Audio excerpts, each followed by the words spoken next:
Além de bullying, o que mais que você alerta os pais? A gente já falou de bullying, já falou do problema de exploração sexual. Então, o que mais você alerta? Bom, uma outra questão importante também é que a internet que a gente conhece e costuma usar todos os dias, né, é um pedaço pequeno da internet, né? Nós temos uma camada mais profunda da internet, que é a Deep Web. Essa camada foi uma camada criada licitamente para guardar coisas sigilosas, como documentos acadêmicos, como documentos de instituições financeiras, como documentos institucionais, mas que acabou sendo usada e é usada para questões muitas vezes ilícitas. Há programas usados para entrar na Deep Web e muitos adultos não conheciam e nunca tinham ouvido falar da Deep Web até que aconteceu aquele caso de Suzano, em que os meninos entraram na escola e cometeram aqueles homicídios e depois se mataram na escola de Suzano. Porque naquele episódio os meninos compraram as armas, as roupas e conseguiram todas as dicas para cometer o atentado na Deep Web. Os nossos jovens sabem como entrar na Deep Web e conversar na Deep Web há muito tempo. E na Deep Web hoje se encontra pessoas, né, se encontram pessoas e grupos para conversarem sobre muitas coisas. E infelizmente se conversam. Há grupos que incentivam coisas como anorexia, como todo tipo de incentivo a suicídio, a mutilação, o cutting, o famoso cutting, que é a mutilação de adolescentes, que cresceu muito, principalmente nesse período de pandemia. A questão das armas ilegais. Então, é preciso, esse é um perigo, o crescimento de jovens na Deep Web também é uma preocupação que se tem dentro da polícia e dentro dos grupos de pais depois que o problema já aconteceu. Então os pais precisam conversar com os seus filhos sobre isso, né? Quem tem filhos, principalmente adolescentes, pergunte para o seu filho se ele conhece a Deep Web, se ele sabe como entrar. Às vezes os pais não querem conversar sobre isso, achando que vão dar a ideia. Mas a verdade não é essa. A verdade é que você precisa entender o que está passando na cabeça do seu filho e entender por onde ele está navegando. E nós temos ainda a Dark Web. A Dark Web é a camada mais profunda da internet, essa sim usada só para a prática de crimes. Essa você só entra se é convidado. E aí, ali tem todo tipo dos piores crimes. Tráfico de drogas, de armas, de pessoas. Todos os grupos de pedofilia se abrigam ali. Ali a entrada é bastante restrita, aí já não é tanto a preocupação. Mas a Deep Web, sim, deve ser uma preocupação dos pais. Carolina, a gente está falando das recomendações, das orientações. Queria falar um pouco agora de uma coisa um pouco mais prática, quer dizer, como é que você controla isso, que programas você recomenda para as pessoas usarem, onde que elas encontram? Certo. Olha, para computador, o mesmo programa que faz, por exemplo, antivírus, o Norton, faz também controle parental. Então você pode colocar como controle parental. Existem programas específicos para certos controles, como o próprio Microsoft.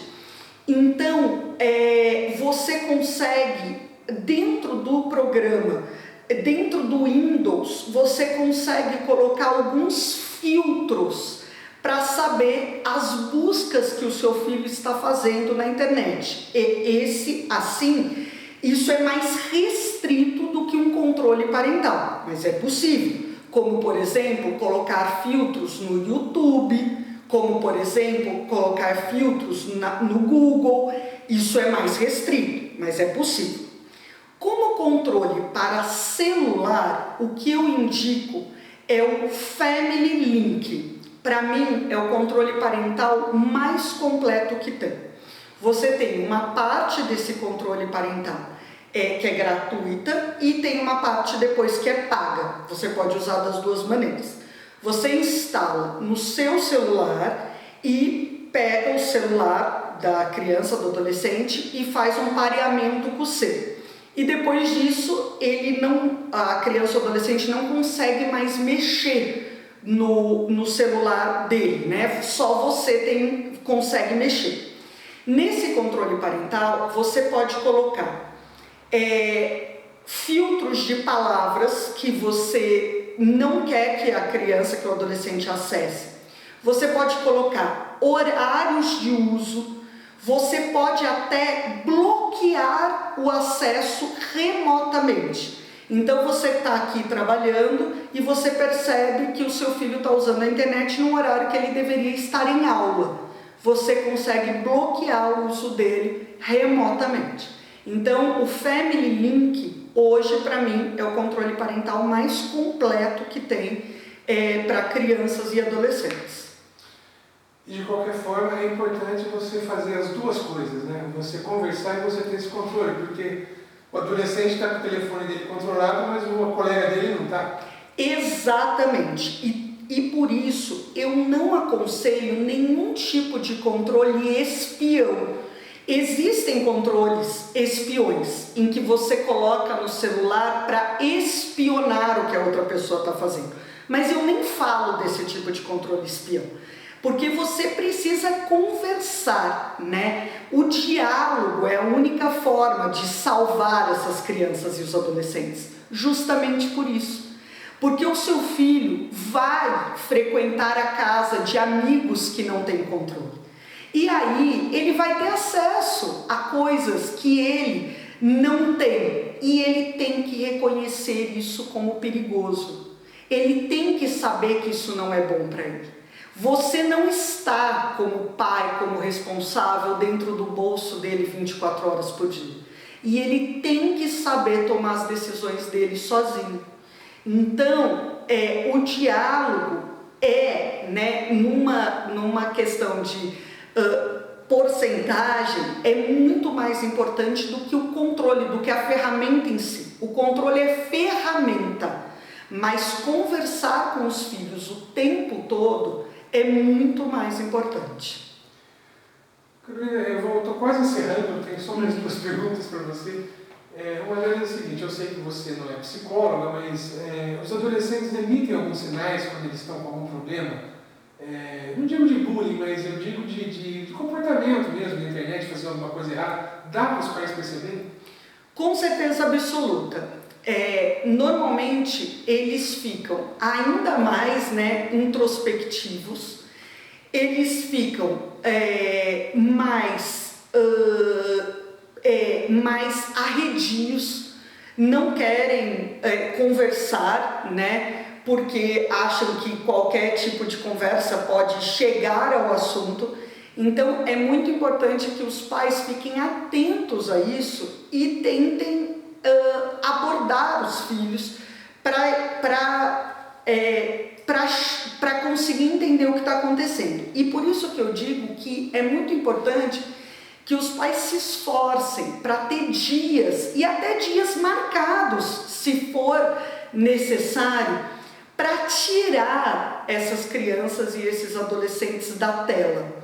Marque na agenda, se for preciso, uma noite, 2 noites por semana, para ter os filhos juntos na sala, para jogar um jogo de tabuleiro, para fazer uma atividade artística, para poder ouvir seus filhos, para contar histórias, para todo mundo desconectar. Então é muito importante que a família tenha esses momentos juntos com todo mundo desconectado. São nesses momentos que vai ser mais fácil perceber se alguma coisa está acontecendo. Tá certo. Como já virou padrão das entrevistas do Radar C, eu vou deixar agora em aberto para você fazer as suas considerações finais. Fique à vontade, dê o seu palpite, dê o seu conselho, o que você quiser. Tá. Bom, muito obrigada pela oportunidade, né, de falar sobre isso. Eu acho que é um assunto urgente, porque, para terminar, né, muitas famílias se orgulham dos filhos, né, não assistirem televisão, não assistirem TV aberta, né, e a gente, nós, imigrantes digitais, somos de uma geração que assistiu muita TV aberta, assistiu muita novela, que obviamente não era própria para nós, não tinha um conteúdo próprio. Mas quando nós assistíamos TV aberta, quando nós assistíamos novela, porque era a única coisa que tinha, porque só tinha uma TV na sala, né? Nós assistíamos a novela com todo mundo na sala junto. Tinha pai, tinha mãe, tinha irmão e tinha todo mundo junto na sala. Então, por mais que aquilo não fosse próprio para nós, de vez em quando tinha a oportunidade do pai e da mãe olhar para aquela cena e falar: que horror essa Maria de Fátima, isso não se faz com uma mãe. Então tinha a oportunidade dali sair uma lição, sair uma conversa. Hoje, em casa, com cada um com uma tela na mão, dentro de seus quartos, muitas vezes os pais não sabem o que os filhos estão vendo, o que os filhos estão assistindo, o que os filhos estão ouvindo e os conceitos que eles estão criando dentro das suas próprias cabeças. Então, ouçam os seus filhos, vejam as coisas que os seus filhos veem, para poder, né, aconselhá-los, para poder entender o que eles estão vendo e perceber os conceitos que eles estão concebendo. Só o relacionamento pode salvá-los.